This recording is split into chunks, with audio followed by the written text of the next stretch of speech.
providence divine nous donne chaque année de vivre un temps spécial, le temps de carême. Cette année encore, nous vivons ce temps de carême comme un temps de grâce. Le carême est un signe sacramentel de conversion. 40 jours qui sont comme une grande retraite au niveau de toute la terre.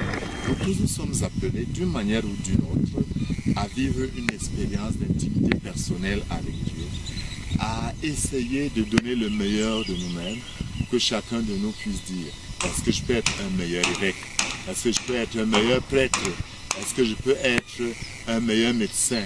Est-ce que je peux être un meilleur enseignant?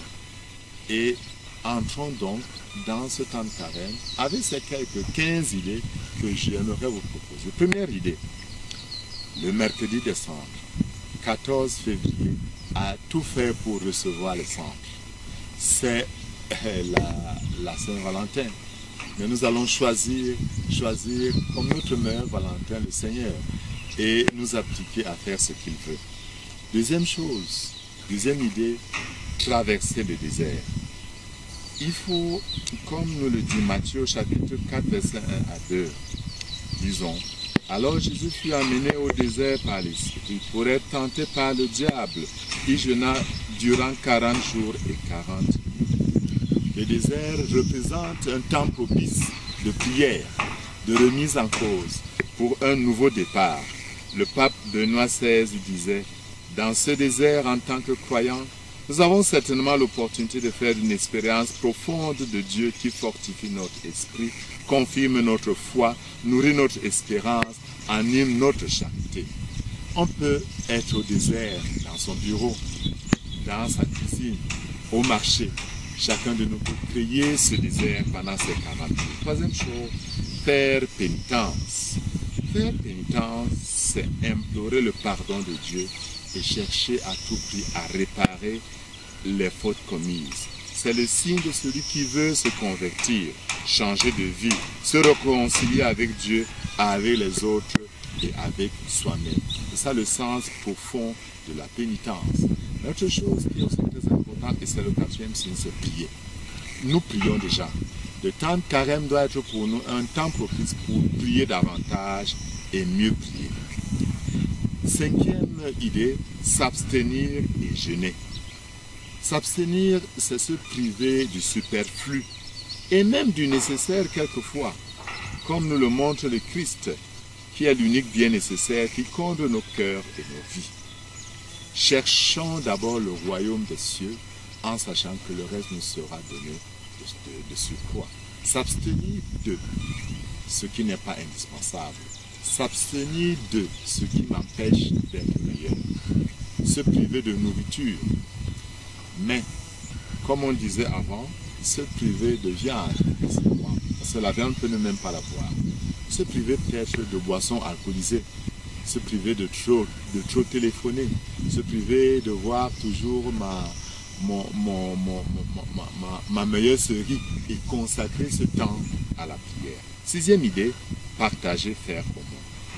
Dans certaines familles, on se décide de s'abstenir de quelque chose et l'argent qui est collecté, on fait une petite caisse et on se décide d'offrir quelque chose à un pauvre ou alors de l'offrir le 5e dimanche de carême à l'église dans le cadre de l'effort de carême. Et c'est important, et je suggère que toutes les familles fassent cet effort, que le 5e dimanche de carême, tous nous portions notre effort de carême, n'est-ce pas, à notre paroisse. 7e idée, pardonner. Il s'agit de dépasser les divisions par le pardon et grandir dans l'esprit fraternel. Pardonner, c'est pratiquer la loi d'or. Faire aux autres ce que les autres fassent. Le pardon, ce n'est pas un sentiment simple, c'est vrai, mais c'est un acte concret émanant de notre volonté de remettre la tête, de laisser passer, de faire, si possible, le premier pas de ces gestes. Huitième idée, se nourrir de la parole de Dieu. Le temps de carême, nous dit le pape François, dans son message de carême l'année dernière, est un temps favorable pour renouveler à l'aide de la parole de Dieu notre itinéraire de foi. Prenons la décision pendant ce temps de carême, chaque jour, de lire au moins un verset biblique. Et pourquoi pas lire tous les jours la parole qui nous est proposée n'est-ce pas, par la liturgie de l'Église. Neuvième chose, faire la volonté de Dieu à la suite du Christ.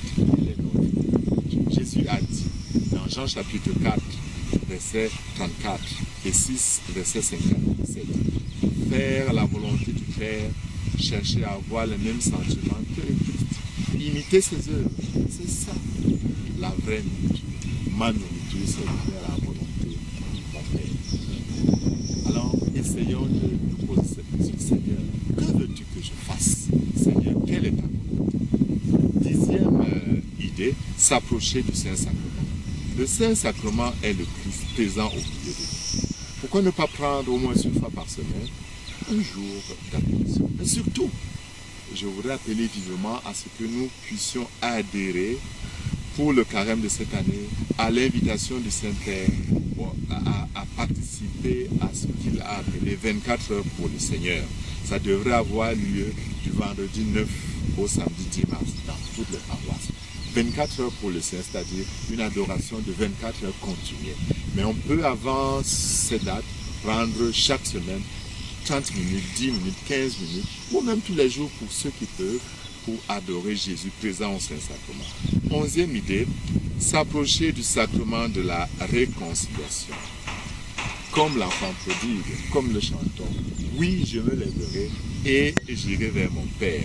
Pourquoi ne pas s'approcher du Seigneur qui désire se réconcilier avec nous, qui désire que nous vivions ce moment de grâce avec un cœur renouvelé. Et effectivement, l'enseignement de l'Église nous dit qu'il faut se confesser au moins une fois l'an, et c'est pendant le temps de carême un moment propice. 12e chose, pratiquer les œuvres de miséricorde spirituelle. Alors, pratiquer les œuvres de miséricorde spirituelle, c'est un engagement qui répond, n'est-ce pas, au grand commandement de l'amour. Pour le pape François, nous avons une responsabilité d'amour envers nos frères, car le reproche chrétien n'est jamais fait dans un esprit de condamnation ou de récrimination. Nous devons essayer de proposer à ceux qui sont à côté de nous un chemin de Dieu. Quelles sont donc ces œuvres de miséricorde spirituelle? Enseigner l'ignorant, conseiller celui qui est en besoin, corriger l'égaré, pardonner les injures, consoler le triste, souffrir avec patience les adversités et les faiblesses du prochain, prier Dieu pour les vivants et pour les morts. Petite parenthèse, ces œuvres, il y a une qui pour moi est très compliquée. Souffrir avec patience les adversités et les faiblesses du prochain. Souffrir les faiblesses du prochain, c'est pas évident, mais c'est une œuvre de miséricorde merveilleuse. 13e chose, pratiquer les œuvres de miséricorde corporelle. C'est quoi? Nous les connaissons. C'est visiter les malades, donner à manger à celui qui a faim, donner à boire à celui qui a soif, secourir les captifs, vêtir celui qui est sans vêtements, accueillir les pèlerins, enterrer les morts. 4e idée, participer à une retraite ou à une récollection en groupe. Voilà, c'est comme monter sur le mont Tabor. Pendant ce temps de carême, on peut prendre un jour, un week-end, 3 jours pour une retraite, une récollection, pour nous ressourcer. Montant au mont Tabor, le Seigneur nous transfigurera. 15e et dernière idée, apprendre à faire silence.